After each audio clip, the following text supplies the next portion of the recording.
Se você está aqui, é porque o tema ansiedade te interessa e você gostaria de se aprofundar no assunto. Mas antes, eu tenho alguns lembretes importantes para que você consiga fazer um bom aproveitamento desse vídeo. O primeiro é: todas essas aulas são feitas de forma sequencial. Então, se você não assistiu aos vídeos anteriores, eu sugiro que você volte e veja para garantir que você não perdeu nenhum conceito importante.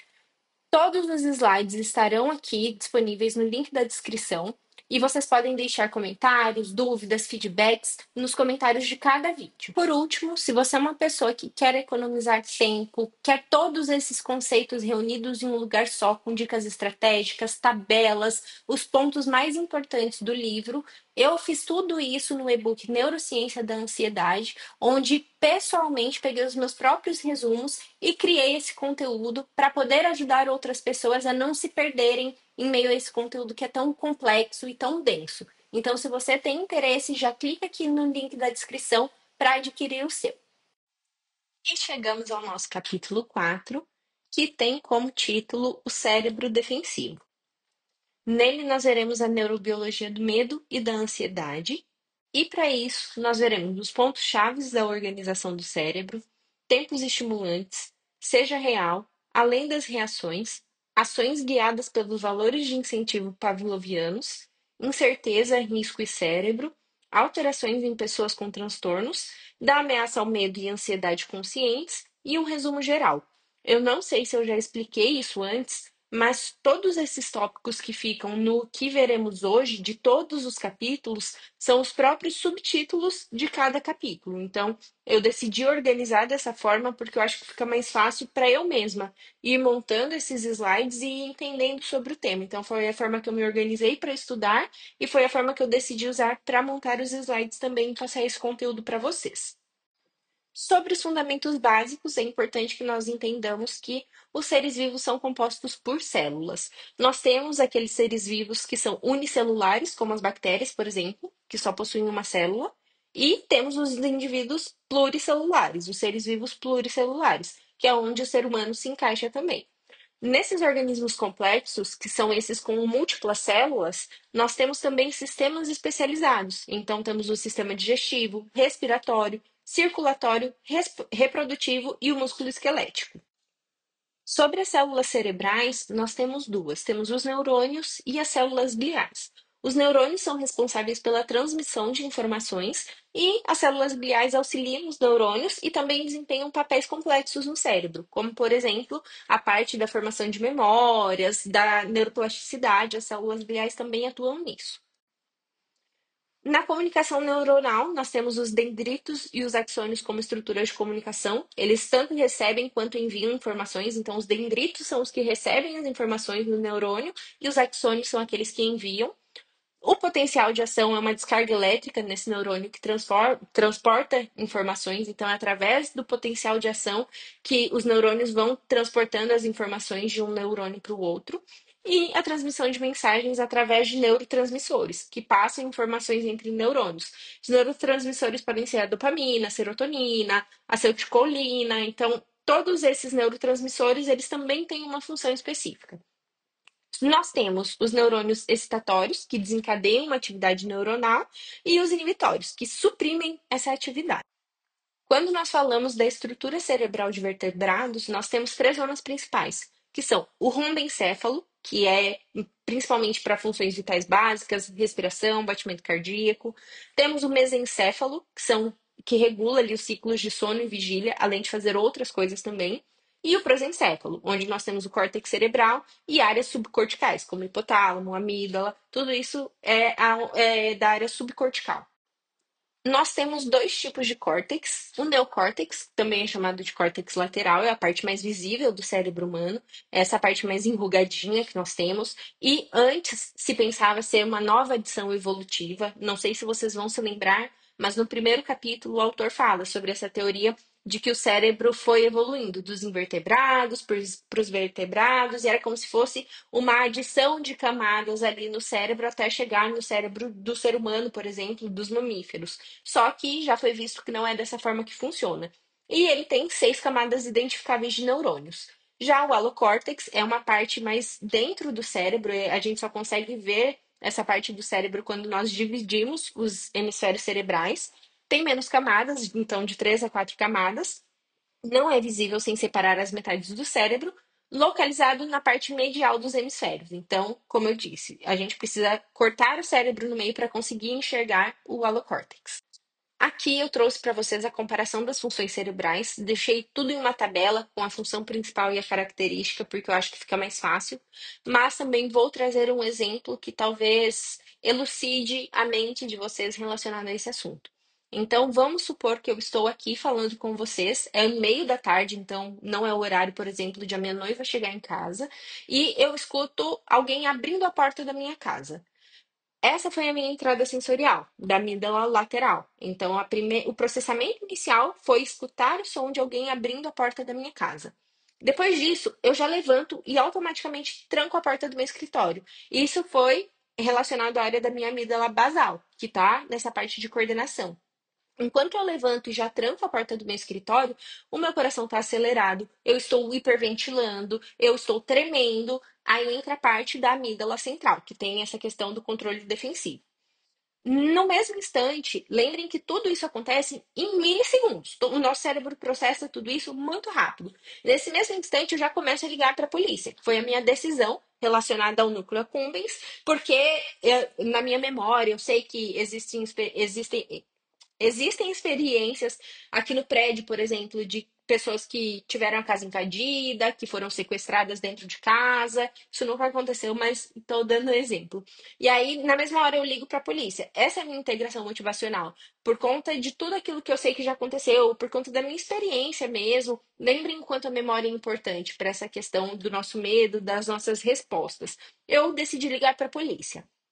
No instante que eu tô ligando para a polícia, que eu tô conversando com quem tá me atendendo e pedindo mais informações, eu começo a pensar se não existem outras possibilidades para eu ter escutado o barulho da minha porta abrindo. Então, essa aqui entra a parte do córtex pré-frontal, ventromedial, que traz a regulação e o controle emocional. Então, uma das possibilidades é que o rapaz da portaria foi embora às 5 da tarde e aí ele decidiu deixar uma encomenda que não podia ficar lá embaixo, dentro da porta da minha casa. Lógico que não é comum, não é algo que acontece, mas é uma possível explicação. Então, eu começo a racionalizar sobre aquela situação. Aqui que entra essa parte da regulação e do controle emocional. No mesmo instante, eu continuo percebendo os sons aqui ao meu redor, dentro da minha casa, para ver se está acontecendo alguma coisa, eu vou fazendo esse monitoramento ali do córtex cingulado e processando esses conflitos, vendo se tem mais alguma movimentação, o que está acontecendo por ali.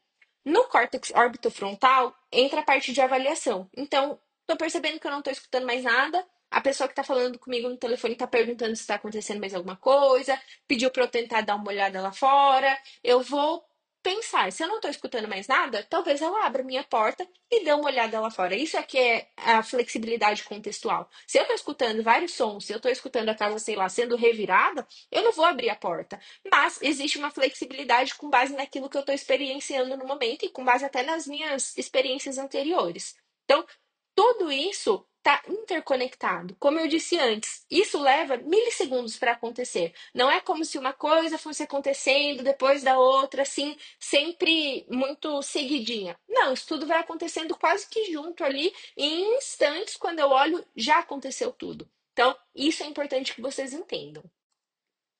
Temos alguns estudos iniciais de Walter Cannon, então ele traz o conceito de raiva falsa, porque essa raiva falsa é justamente a elicitação de respostas de raiva, então essa taquicardia também, essa tremedeira que vem muitas vezes quando nós estamos com muita raiva, mas sem a percepção cognitiva da raiva. Então, lembrem lá do que a gente fala muito sobre o medo, sobre a ansiedade. Nós chamamos de medo e ansiedade os nossos estados conscientes sobre aquilo que o nosso corpo está mostrando para gente. Com a raiva, ele trouxe o conceito de raiva falsa justamente nesse sentido. É uma raiva falsa porque não existe a percepção de raiva. Então, ele traz a estimulação elétrica cerebral como método de pesquisa, o hipotálamo como área central de controle das respostas corporais. Temos algumas descobertas pioneiras, então, Philip Bard, que, se eu não me engano, foi seguidor ali de Walter Cannon, foi mentorado, alguma coisa nesse sentido. Ele traz o método da lesão cerebral, porque a estimulação elétrica, por mais que ela seja muito boa, ainda tem as suas limitações. E ainda precisa ser, alguns estudos precisam ser reconsiderados justamente por conta dessas limitações. Então, ele traz o método de lesão cerebral, que é justamente lesar o cérebro e ir separando as áreas para ver como elas funcionam ali com essa separação. Ele percebeu conexões entre a amígdala, o hipotálamo e a substância cinzenta periaquedutal e também traz respostas comportamentais e fisiológicas defensivas. Então, esse triozinho aqui de amígdala, hipotálamo e PAG é muito responsável pela resposta comportamental e pelas reações fisiológicas defensivas. Temos alguns sistemas de excitação, então regiões cerebrais que despertam o organismo. A evolução da compreensão da excitação cerebral também foi uma coisa importante. Então, na visão antiga, nós tínhamos a formação reticular, que era o controle de sono, vigília, estado de alerta de forma uniforme, e um modelo simplista, né? Como se fosse tudo em um único sistema para todos os estados. É como se fosse uma grande rede de neurônios e que cada um não fosse responsável por uma coisa específica. É como se fosse uma grande rede de neurônios que controlasse todo o nosso cérebro.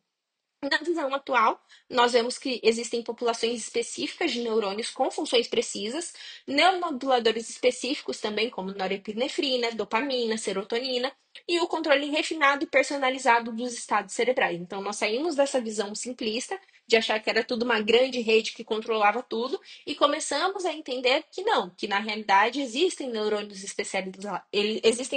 especializados para certas coisas.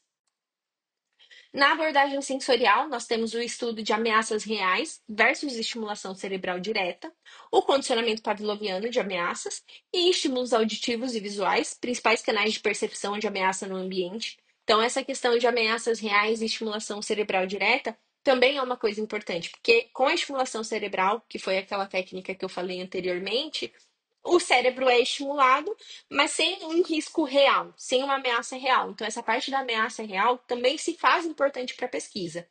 A teoria de Donald Hebb, ele traz o princípio da convergência, então estímulos fracos e fortes ativam os mesmos neurônios, a modificação química neuronal é existente e existe fortalecimento de conexões sinápticas. Um exemplo que eu vi que eu achei muito bom é a parte dos raios e dos trovões. Então, quando nós vemos aquele clarão muito grande em uma noite de tempestade, se a pessoa já tem medo de desastres naturais, né, de coisas relacionadas a esse tipo, ao ver aquele clarão, escutar aquele estrondo logo depois, isso pode já condicionar uma coisa a outra. Então, qual seria o estímulo fraco? O clarão que fica o céu quando vai dar um trovão muito forte. Qual é o estímulo forte? Aquele barulho de trovão, que é muito alto e que assusta muitas pessoas.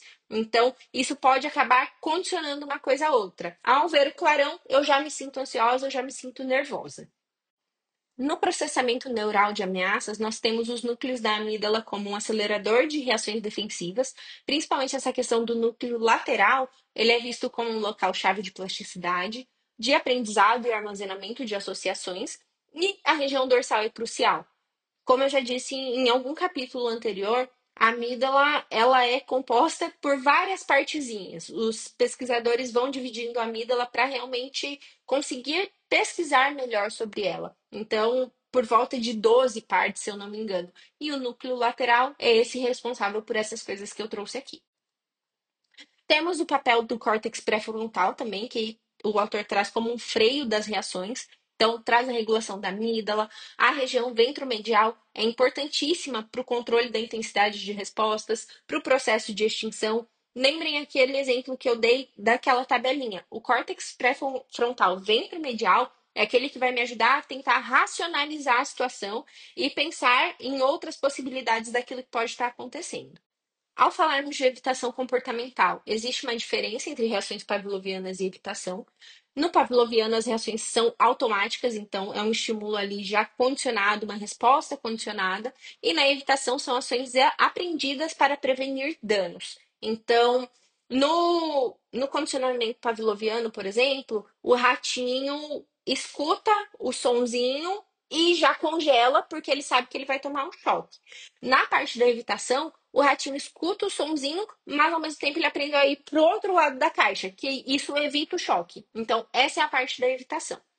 O papel da amígdala basal é de coordenar escolhas mais complexas, então, para que haja evitação, eu preciso me movimentar, eu preciso sair desse estado principal ali de congelamento e me movimentar. O aprendizado instrumental traz conexões entre a amígdala e o núcleo accumbens, que é aquele relacionado à motivação. O reforço negativo condicionado, para quem não sabe, quando nós queremos aumentar a intensidade de um comportamento, existe o reforço positivo e o reforço negativo. O reforço positivo é aquele que nós adicionamos algo. Então, uma comida, por exemplo, quando o ratinho pressionava a barra, ele recebia comida, isso é um reforço positivo. Vamos supor que fosse o contrário, que pressionando a barrinha, o ratinho parava de tomar o choque que ele tomava depois de escutar o som. Isso é um reforço negativo. Ele evita uma consequência negativa ali para o ratinho, para a pessoa, para o indivíduo. Então, não é porque é negativo que é uma coisa que vai diminuir o comportamento. Não. Quando nós falamos de reforço, sempre vai aumentar o comportamento. E a transição de respostas controladas para habituais. Como ali em cima tem a evitação, por exemplo, então primeiro o ratinho aprende a passar de um lado para o outro, evitando realmente aquele estímulo negativo. Só que chega um momento em que ele já fez isso tantas vezes que o propósito em si de evitar um estímulo negativo se perde. Então ele já começa a fazer isso automaticamente. Eu gosto muito do exemplo de tomar um café e fumar. Não sei quem fuma aí, eu já conheci muitas pessoas que fumam, e o maior fator ali desencadeante para o hábito delas de fumar era o café. Sempre depois do cafezinho, elas já instantaneamente fumavam. E não era porque elas estavam necessariamente com vontade de fumar, mas sim porque era um hábito.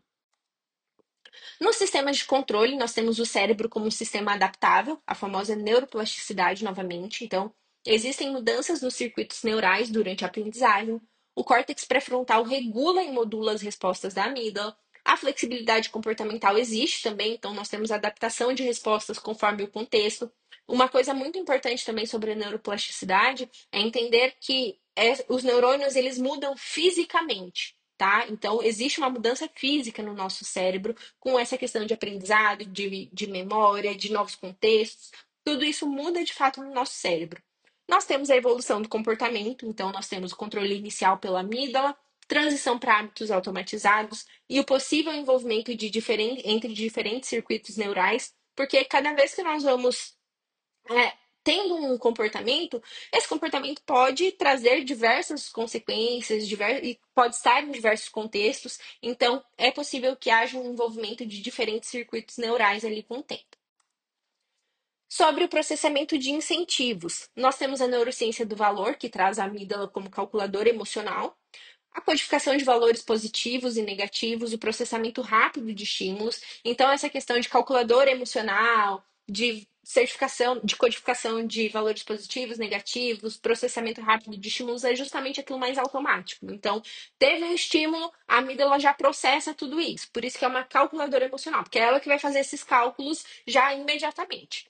Temos alguns tipos de incentivos, que são os apetitivos, como comida, sexo, recompensas, e os aversivos, que são ameaças, perigos e punições. Nos circuitos neurais, nós temos a amígdala lateral e basal, o núcleo accumbens e o córtex orbitofrontal, nessa questão da regulação das respostas ali relacionadas aos incentivos. Algumas áreas cerebrais envolvidas e regiões de processamento são a amígdala, lateral, basal, central, o estriado ventral, que é o núcleo accumbens ali, o estriado dorsal, córtex pré-frontal ventromedial, córtex cingulado anterior, o órbito frontal, que foi tudo isso que eu deixei tabeladinho para vocês ali atrás.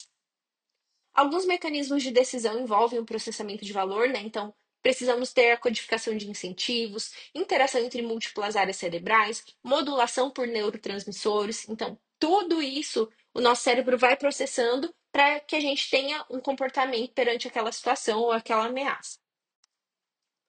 No núcleo do leito da estria terminal, que é o BNST, nós temos o processamento de incerteza. Então, a amígdala processa ameaças que já estão ali, e no BNST são processadas possíveis ameaças. Então, ele é diferente da amígdala, é especializado em cenários ambíguos, tem conexões com áreas cognitivas. E as funções principais são a avaliação de riscos potenciais, estado de alerta prolongado e modulação da ansiedade.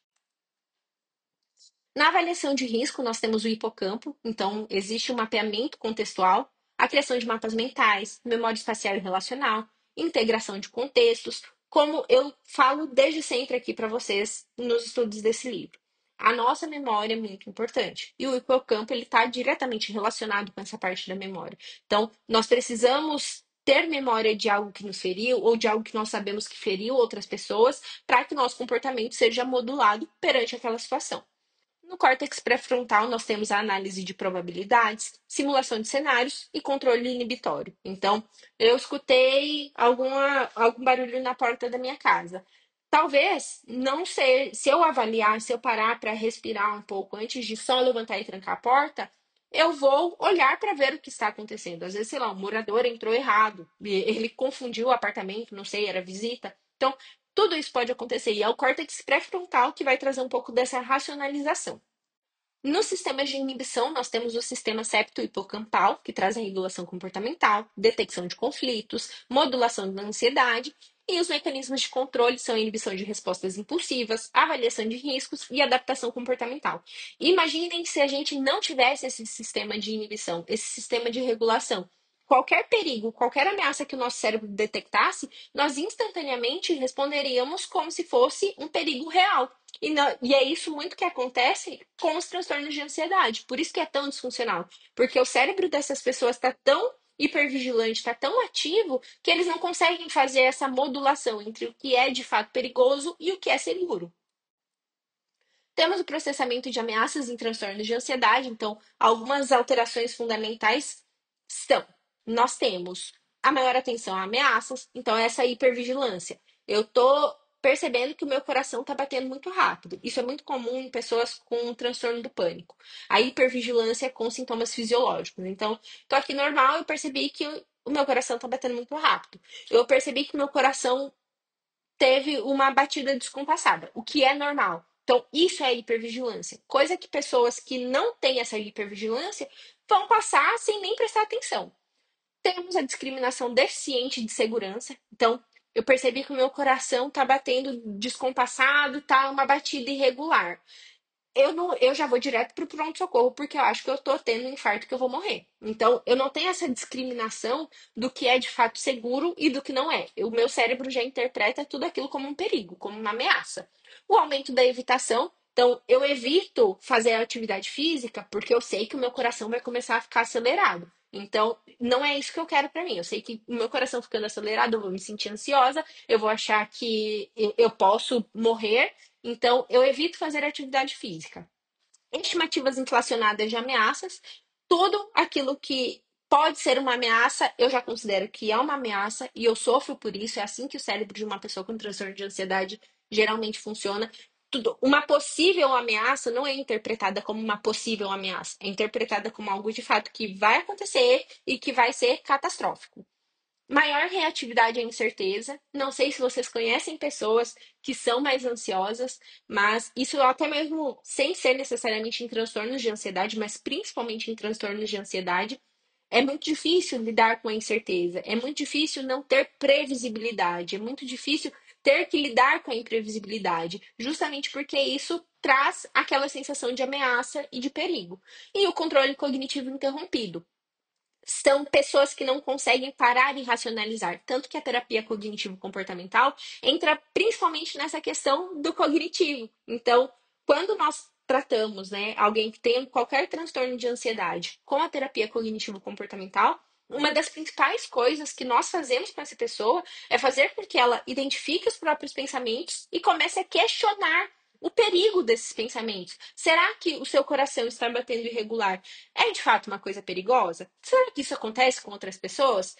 Isso já te matou alguma vez? Isso já de fato fez com que você tivesse algum problema cardíaco? Então, nós vamos fazendo com que essa pessoa recupere o controle cognitivo, para que ao primeiro sinal ali, que seria um sinal de alerta, ela consiga racionalizar e questionar antes de ter, por exemplo, um ataque de pânico.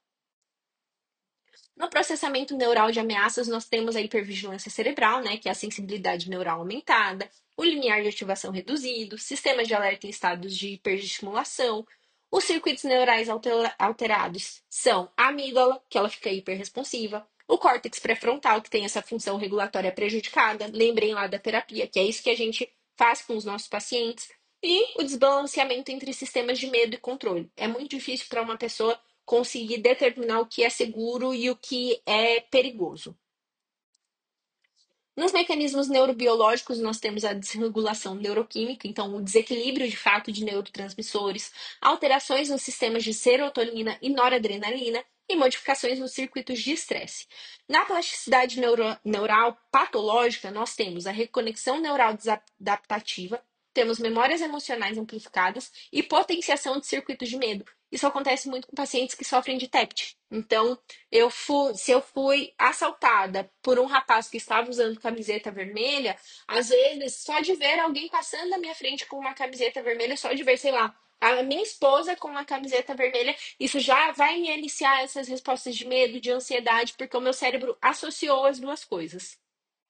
Nós temos algumas manifestações comportamentais, como implicações clínicas, então a evitação, a rigidez cognitiva, respostas desproporcionais a estímulos, mas também temos algumas estratégias terapêuticas, então a neuroplasticidade positiva, ressignificação de memórias emocionais, técnicas de regulação emocional, tudo isso para ajudar a pessoa realmente a conseguir controlar essas respostas de medo e de ansiedade. No processamento cognitivo da ameaça, temos a detecção neural de perigos, então sistemas sensoriais de alerta, processamento pré-consciente, integração de múltiplas fontes de informação. Lembrem daquilo que eu falei. Após um estímulo ameaçador, o nosso cérebro processa tudo aquilo em milissegundos, é tudo muito rápido. E temos os mecanismos de antecipação. Então, o córtex pré-frontal como simulador. O córtex pré-frontal, ele é uma bênção e uma maldição, porque ele é muito bom para ajudar a gente nessa questão de racionalizar, da própria da metacognição. Isso é muito importante. Mas, ao mesmo tempo, nós temos a capacidade de prever situações. E muitas vezes o nosso cérebro, e principalmente o cérebro de pessoas ansiosas, faz o quê? Prever situações catastróficas. Então, aquilo que a pessoa nem sabe se vai acontecer, já faz com que ela sofra agora, como se já estivesse acontecendo. Temos a memória de trabalho e a projeção de cenários potenciais. Na natureza da experiência emocional, temos a consciência emocional, que traz a interface entre processos neurais e experiência subjetiva, o fenômeno físico-mental, porque um acaba afetando o outro, e a integração de múltiplos sistemas cerebrais. Nos componentes da experiência, temos a dimensão corporal, o processamento cognitivo e o significado emocional. Isso traz muito a importância, de fato, da subjetividade, porque aquilo que me deixa ansiosa não vai te deixar ansioso necessariamente. Aquilo que para mim é perigoso, para você talvez não seja. Então, essa questão do significado emocional, da forma como o próprio processamento cognitivo da pessoa funciona, isso tudo é muito importante, principalmente quando nós falamos de tratamento. Na comparação do processamento normal versus a ansiedade, no processo de atenção, nós temos na atividade normal a atenção seletiva, na ansiedade é hipervigilante. A discriminação, na normal é precisa, na ansiedade é prejudicada. A evitação, no processamento normal é contextual, na ansiedade é uma evitação excessiva. A avaliação de risco, no normal é equilibrada, na ansiedade inflacionada.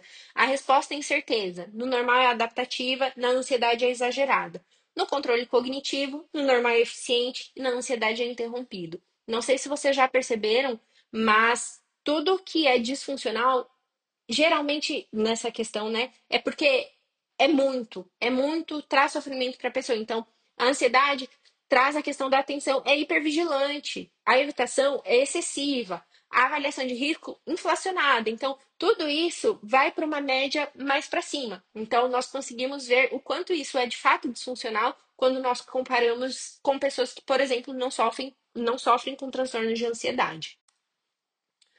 Temos algumas fronteiras do conhecimento, então desafios científicos são a compreensão da consciência, porque por mais que atualmente a consciência já esteja sendo estudada, né, não é como antigamente, como por exemplo nessa questão do behaviorismo, que a consciência era deixada de lado.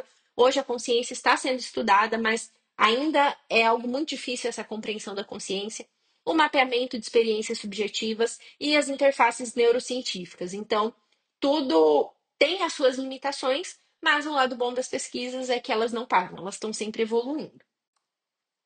Perspectivas futuras, nós temos a neurociência da consciência, então, futuramente acredita-se que nós entenderemos melhor sobre essa questão da consciência, técnicas avançadas de neuroimagem e integração interdisciplinar, que seria aquela parte de justamente a gente conseguir entender como o cérebro funciona de uma forma completa mesmo, de uma forma global.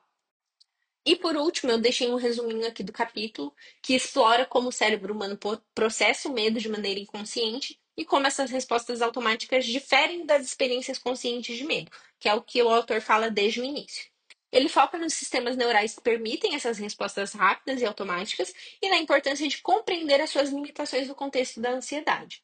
Além disso, reforça a ideia de que o medo e a ansiedade têm raízes profundas em mecanismos automáticos, mas que a experiência humana dessas emoções é amplificada por processos conscientes. O Ledoux destaca a importância de integrar essa compreensão nos esforços para tratar os transtornos de ansiedade. Como eu sempre venho dizendo em todos os capítulos, quanto mais nós entendemos sobre esses processos, melhores são as nossas intervenções. Então, toda essa pesquisa é muito importante até mesmo para melhorar a qualidade das intervenções para essas pessoas que possuem algum diagnóstico. E era isso. O nosso próximo capítulo será o número 5, que tem como título Herdamos estados emocionais de nossos ancestrais animais? Ele deixa ali como uma dúvida, mas nós conversaremos sobre isso na semana que vem. E é isso. Espero vocês no próximo vídeo.